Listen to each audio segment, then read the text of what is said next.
The drumbeat wasn't real. That's what Ayesha told herself as she sat by the dying fire, wrapped in the buffalo hide that still smelled faintly of her father's sweat and smoke. The sound rolled across the plains like distant thunder, steady, rhythmic, impossible, the kind of sound that belonged to ceremonies her people no longer held, in camps that no longer existed. But it didn't stop. Thump, thump, thump, thump. She pressed her palms to her ears. The prairie stretched empty in every direction, silver under the half-moon. She was 3 days south of Fort Sill, alone except for the wind and the ghosts that followed her. The soldiers had said her father died at adobe walls. They'd given her his war bonnet, his rifle, his beaded pouch, but not his horse. Sekou, Thunder, the black stallion with the white blaze down his face, the horse her father had raised from a foal, the horse he'd ridden into every battle, every hunt.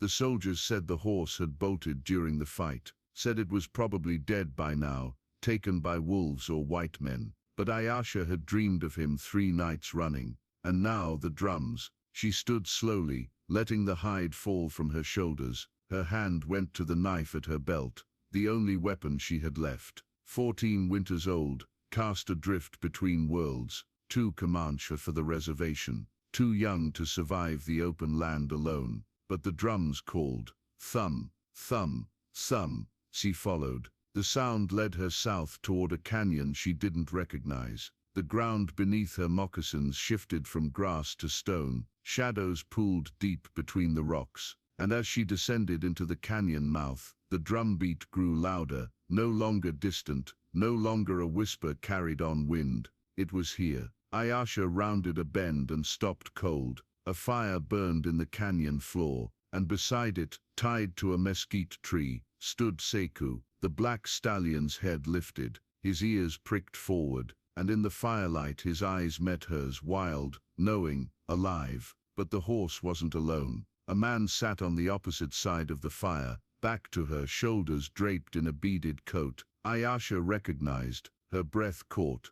The coat had belonged to her father. She'd seen him buried in it. The man turned, and Ayesha's world shattered. It was her father's face, his scars, his braids. But his eyes were wrong, empty, hollow as river stones. Ayesha, the thing wearing her father's face, said softly, "You came." She couldn't move, couldn't breathe. The drums had stopped. Ayesha's hash, "You're not him." Ayesha whispered. The man smiled. It was her father's smile, the one he'd given her when she'd caught her first rabbit, when she'd learned to ride, when he'd braided eagle feathers into her hair and called her Puhabitu, his little warrior. But it wasn't him. No, the man agreed. "I'm not." Ayesha's hand tightened around her knife, though she hadn't drawn it. Sekou shifted against the mesquite, hooves scraping stone. The stallion's eyes rolled white, nostrils flaring, but he didn't bolt. He watched her the way he used to watch her father, waiting for a command that would make sense of the madness. "Then what are you?" Ayesha asked. The man stood slowly. He moved like her father, same careful grace, same weight on his left leg, where an old bullet wound had never healed right. But there was something wrong beneath the skin, something that didn't sit quite flush with the world.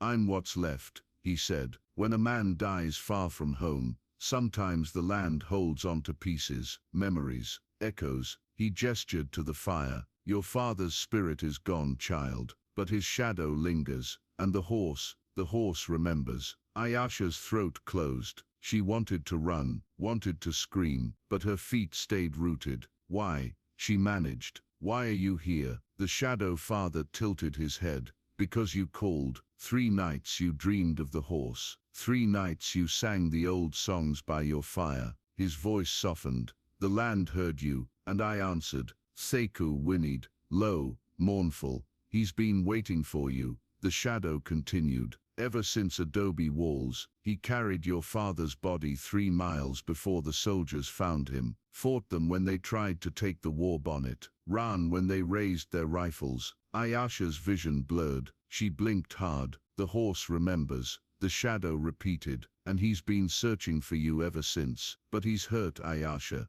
dying. I've kept him alive this long, but The hollow eyes met hers. I need you to decide. Decide what? Whether to let him go, the shadow gestured toward the canyon mouth, or take him with you. Ayasha looked at Sekou. The stallion's ribs showed through his coat. His left foreleg trembled. Blood crusted a wound along his flank, old, infected, festering. He can't travel, she said. Not far, the shadow agreed. But he could carry you to the reservation, to your mother's people. You wouldn't have to walk alone. Ayasha's jaw clenched. And then he dies anyway. Yes, or, the shadow crouched, picking up a handful of dirt, or you let me take him. Let his spirit run with your fathers in the shadow lands. No more pain, no more searching. Ayasha stared at the fire, at the horse, at the impossible choice before her. If I take him, she said slowly, will he suffer? Yes, and if I let him go, he'll be free. A long silence stretched between them. Behind the shadow something moved in the dark, shapes without faces, voices without words. The canyon felt suddenly crowded with the dead. Ayasha closed her eyes. I want to hear my father's voice, she whispered. One more time. The shadow didn't answer, but when Ayasha opened her eyes it was smiling, gentle, sad, true, and when it spoke, the voice was no longer empty, it was his. Ayasha's hasha, asterisk, puhabitu, asterisk. The word broke something inside her. Ayasha's knees buckled. She caught herself on a rock, gasping, as her father's voice wrapped around her like a blanket she'd thought lost forever. It was him, not a shadow, not an echo. Him, Papa, she breathed. The figure before her wavered, edges blurring like heat shimmer on stone. For a heartbeat she saw him clearly. Her father, whole and solid, eyes bright with the warmth she remembered. Then the image flickered, and the hollow shadow returned. I don't have long, the voice said, urgent now. Listen to me. Sekou stamped, ears pinned back. The firelight danced wild. You can't take the horse to the reservation, her father's voice continued. Not because he's dying, because of what's following him. Ayasha's blood went cold. What's following him? 3 white men, hunters. They've been tracking him since adobe walls. The shadow's head turned, looking past the canyon mouth toward the dark plains beyond. They want the war bonnet, the rifle, everything I carried. They think it's worth something, and they know the horse will lead them to you. Ayasha's hand finally drew her knife. How far? Hours, maybe less. Then I'll fight them. You're 14, Ayasha. I'm Numunu. She shot back. Comanche. The word carried weight her father had taught her to bear. Pride and grief and defiance all braided together. The shadow smiled faintly. Yes, you are. He moved closer, and for a moment the air smelled of sage and sweat and home. But you're also alone, and they are many. If you take the horse they will find you. If you fight you will die. And if I let him go, Ayasha's voice cracked. If I leave Sekou here, her father's shadow knelt eye to eye with her now. Then you survive. You reach your mother's people. You grow strong, and you remember. Tears burned hot down Ayasha's cheeks. I don't want to remember. I want you back. I know, Puhabitu. I know. A sound cut through the night, distant but unmistakable. Hoofbeats. Multiple riders, moving fast. Sekou screamed, rearing against the rope. The mesquite cracked but held. They're here, the shadow whispered. Ayasha spun toward the canyon mouth. 3 shapes emerged from the darkness on horseback, silhouettes black against the moonlit plains. One carried a torch, another had a rifle across his saddle. The lead rider's voice boomed through the canyon. We saw your fire, girl. We just want to talk. The shadow's hand, cold, impossibly cold, gripped Ayasha's shoulder. You have to choose now, her father's voice said. The horse, or your life. Ayasha looked at Sekou, the stallion's eyes locked on hers, desperate, knowing, begging for an answer she didn't have. The riders were 50 yards away, 40. Ayasha, her father whispered, run. She couldn't move. 30 yards. Asterisk run. Asterisk. Sekou's scream split the air, and Ayasha made her choice. Sekou's hashes. She cut the rope, one clean slice, the knife biting through hemp, and Sekou was free. The stallion lurched forward, favoring his injured leg, and for a terrible moment, Ayasha thought he would collapse. But he stayed upright, head high, eyes blazing. The riders slowed, uncertain. "Don't do anything stupid, girl," the lead man called. He was older, thick-bearded, with a scar cutting through his left eyebrow. "We ain't here to hurt you, just want the horse." Ayasha stepped between them and Sekou,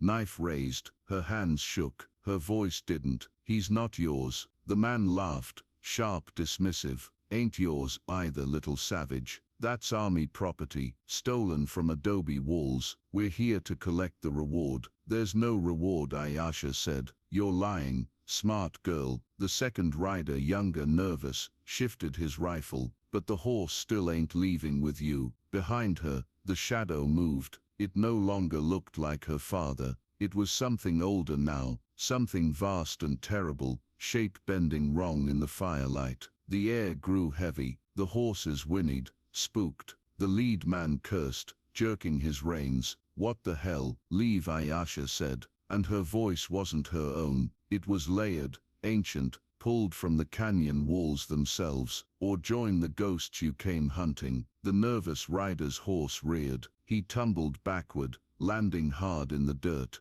The torch fell, snuffed out in sand. "Forget it," the third man hissed, backing his horse away. "This place is cursed. Let her rot." The lead man hesitated, eyes locked on Ayasha, or on the shadow looming behind her, edges flickering like smoke. Then he spat into the dirt. "You're already dead, girl, just don't know it yet." He yanked his horse around, and the three men retreated into the night, hoofbeats fading like a promise of violence delayed, not abandoned. The moment they disappeared, the shadow collapsed. Ayasha spun. Her father's shape lay crumpled by the fire, edges dissolving into nothing. Sekou limped forward, lowering his head to the fading form. "Papa," Ayasha choked. "You chose well," the voice whispered, thin as wind through grass. "The horse is yours now, but you must heal him, must keep him alive." A pause. "He carries more than memory,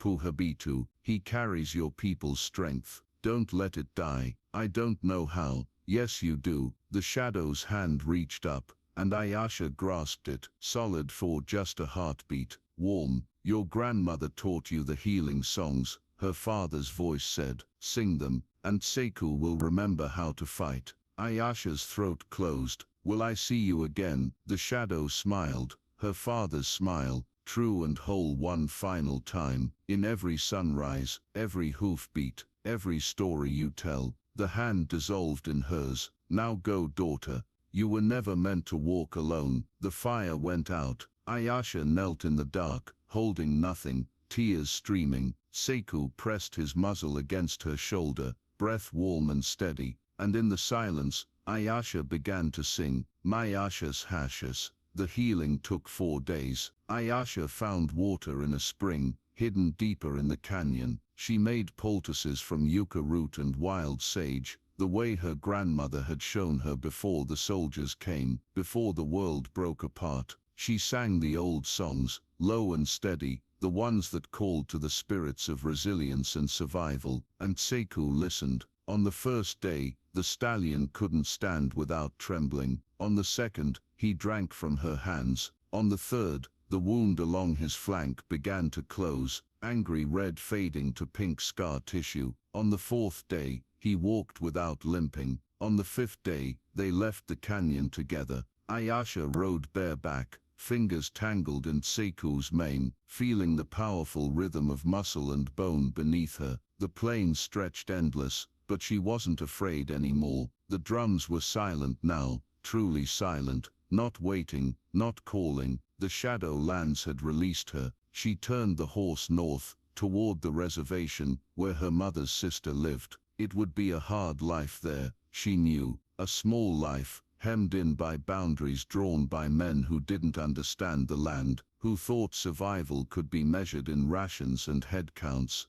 But Ayasha carried something those men could never take. She carried her father's memory, Sekou's strength, the songs her grandmother had sung, the knife at her belt, and the stubborn blazing certainty that her people, her bloodline, her stories, would not be erased. 3 weeks later, Ayasha rode into the reservation at dawn, back straight, eyes forward. The Indian agent looked at her with pity and suspicion. Another orphan, another mouth to feed. But when he saw the black stallion with the white blaze, his expression shifted. "Where'd you get that horse?" he demanded. Ayasha met his eyes, unflinching. "He was my father's, now he's mine." The agent opened his mouth to argue, then thought better of it. Something in the girl's gaze made him step back, something old, unbroken. He waved her through. Years later, long after the agency had shuttered, and the old ways had been swallowed by railroads and barbed wire,